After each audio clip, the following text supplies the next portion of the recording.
नमस्कार दोस्तों, पिछली वीडियो में हमने साइकोलॉजी ऑफ लर्निंग यानी सीखने का मनोविज्ञान के बारे में पढ़ा था। आज की वीडियो में हम थ्योरी ऑफ लर्निंग यानी अधिगम के सिद्धांत के बारे में जानेंगे। तो चलिए शुरू करते हैं। थ्योरी ऑफ लर्निंग से एग्ज़ाम में बहुत सारे क्वेश्चन पूछे जाते हैं जो कि आपके इस वीडियो में कंप्लीट हो जाएंगे। तो लर्निंग एक मनोवैज्ञानिक प्रक्रिया है। जिस प्रकार हमने पिछली वीडियो में देखा कि मनोवैज्ञानिक के कुछ सिद्धांत होते हैं, उसी प्रकार लर्निंग के भी कुछ सिद्धांत होते हैं।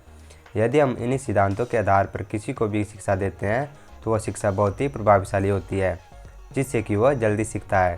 शिक्षा मनोवैज्ञानिकों ने अपने आविष्कारों तथा अनुभवों के आधार पर ऐसे सिद्धांत बनाए जिससे कि हम सिखाने की प्रक्रिया को आसान व इफेक्टिव बना सकते हैं। मेन हमारे 4 सिद्धांत हैं जिनसे कि क्वेश्चन पूछ जाते हैं। तो चलिए इनको देखते हैं। पहला सिद्धांत है प्रतिबंधित प्रतिक्रिया का सिद्धांत, कंडीशनल रिस्पॉन्स थ्योरी। दूसरा सिद्धांत है अंतर्दृष्टि अधिगम सिद्धांत, इनसाइड लर्निंग थ्योरी। तीसरा सिद्धांत है प्रयास भूल का सिद्धांत, ट्रायल एंड एरर थ्योरी। चौथा सिद्धांत है अनुकरण से अधिगम का सिद्धांत, लर्निंग बाय इमिटेशन थ्योरी। अब बात करेंगे पहले सिद्धांत के बारे में, प्रतिबंधित प्रतिक्रिया का सिद्धांत, कंडीशनल रिस्पॉन्स थ्योरी। तो इस सिद्धांत को इवन प्लो ने दिया था, जिसमें कि आदत डलवाई जाती है। इनमें 2 चीज़ें बहुत ज़रूरी होती है। एक है उत्तेजना यानी स्टिमुलस। सभी सिद्धांत में स्टिमुलस यानी उत्तेजना काम करता रहता है। उत्तेजना जो आपको बाध्य करेगी अनुक्रिया देने पर, आप उसे देखकर रिस्पॉन्स देंगे ही देंगे। जैसे सामने खाना रखा है तो मुंह से लार आएगी, तो यहाँ पर क्या है कि आदत डलेगी। ऐसी चीज़ के साथ 2 चीज़ें जुड़ी रहती है। एक ऐसी चीज़ जिसका कोई संबंध पहले आपसे नहीं होता है, सामान्य तौर पर वह चीज़ आपको उत्तेजित नहीं करती, लेकिन उसको जोड़ दिया जाता है एक ऐसी चीज़ के साथ जो आपको बाध्य करती है रिस्पॉन्स देने पर। जैसे खाने के साथ घंटी को जोड़ दिया गया है। अब इनका एक्सपेरिमेंट देख लेते हैं। इन्होंने कुत्ते पर अपना एक्सपेरिमेंट किया। इन्होंने भूखे कुत्ते को एक पिंजरे में रखा और पिंजरे के बाहर खाना रख दिया। जब उसके सामने खाना लाया जाता था तो वह सेलिब्रेट करता था और उसके मुंह से लार आती थी, जो कि एक नेचुरल रिस्पॉन्स था। और खाना एक सामान्य उत्तेजना का प्रतीक था। जो बाध्य करे चीज़ आपको रिस्पॉन्स करने पर वह स्टिमुलस होता है। तो खाना क्या है, एक नेचुरल स्टिमुलस है जिसको देखकर लार आती है और रिस्पॉन्स भी नेचुरल ही था। अब उन्होंने देखा कि जब खाने के साथ घंटी बजाई जा रही थी तो सिर्फ घंटी के बजने पर ही कुत्ते के मुंह से लार आने लगती थी, खाने से पहले ही। उदाहरण के तौर पर जब स्कूल में लंच की घंटी बजती थी तो हम पहले ही तैयार हो जाते थे बाहर जाने के लिए। हमें आदत पड़ जाती थी कि जब जब घंटी बजेगी तब हम बाहर जाने के लिए रेडी हो जाते थे। तो यह क्या है कि एक चीज़ को दूसरी चीज़ के साथ जोड़ देना। तो इस एक्सपेरिमेंट में देखा गया कि जब जब खाना आता था तो साथ में घंटी बजाई जाती थी। तो यह प्रक्रिया जब बार बार होने लगी तो कुत्ता समझ गया कि जब जब घंटी बज रही है तब खाना आ रहा है। अब जब खाना ना भी आए, सिर्फ घंटी ही बजे, तब भी कुत्ते के मुंह से लार आने लगी। तो इस सिद्धांत में आर्टिफिशियल से रिस्पॉन्स लाया गया। पहले खाने को देखकर लार आती थी, अब आर्टिफिशियल चीज़ से नेचुरल रिस्पॉन्स कुत्ते में अपने आप आ गया। अब कुत्ता घंटी को तो खाएगा नहीं, पर वो समझ गया कि जब घंटी बजी तो खाना आएगा। तो यह था एवन प्लो का एक्सपेरिमेंट। दूसरा सिद्धांत है इनसाइड लर्निंग, जिसे कि अंतर्दृष्टि अधिनियम सिद्धांत या सूझबूझ का सिद्धांत भी कहते हैं। इस सिद्धांत में किसी समस्या को जानना तथा उसे कल्पना के द्वारा नए विचार से हल निकालने की प्रक्रिया को अंतर्दृष्टि या परिज्ञान भी कहते हैं। इस सिद्धांत में कोलर के एक्सपेरिमेंट के बारे में जानेंगे। तो कोलर ने चिंपैंजी पर अपना प्रयोग किया। उन्होंने एक पिंजरे में चिंपैंजी को बंद कर दिया तथा पिंजरे के ऊपर उन्होंने कुछ केले लटका दिए जहाँ तक कि चिंपैंजी के हाथ नहीं पहुँच सकते थे। उन्होंने पिंजरे में कुछ छड़ियाँ तथा बॉक्स भी रख दिए। चिंपैंजी ने केले तक पहुँचने की बहुत कोशिश की, परंतु वह केले तक नहीं पहुँच सका। फिर वह बहुत कोशिश करने के बाद पिंजरे में बैठ गया। कुछ टाइम बाद अचानक उसे कल्पना व विचार आया कि क्यों ना मैं पिंजरे में छड़ियों व बॉक्स का प्रयोग करूं। फिर चिंपैंजी ने तुरंत बॉक्स रखे और बॉक्स पर चढ़कर छड़ियों की मदद से केले हासिल कर लिए। जब फिर से चिंपैंजी के पास वैसी स्थिति आई तो उसने तुरंत बॉक्स पर छड़ियों का प्रयोग करके केले हासिल कर लिए।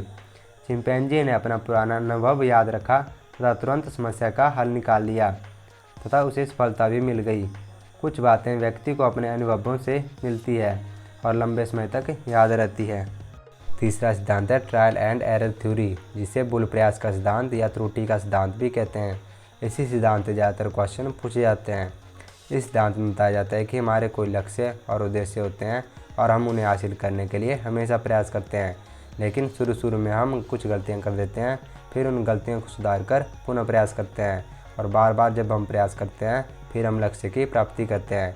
इसी के सिद्धांत को मूल प्रयास का सिद्धांत भी कहते हैं। अब बात करेंगे थॉर्नडाइक के सिद्धांत में प्रयोग के बारे में। तो थॉर्नडाइक एक अमेरिकन साइकोलॉजिस्ट थे जिन्हें कि शैक्षिक मनोविज्ञान के जनक भी कहा जाता है। तो थॉर्नडाइक ने एक बिल्ली पर अपना प्रयोग किया। उन्होंने एक बिल्ली को पेटी में बंद कर दिया तथा पेटी के दरवाजे पर एक पट्टी लगा दी जिसे कि हल्का सा दबाने पर वह खुल जाती थी, और उस दरवाजे के बाहर उन्होंने एक कटोरी रख दी।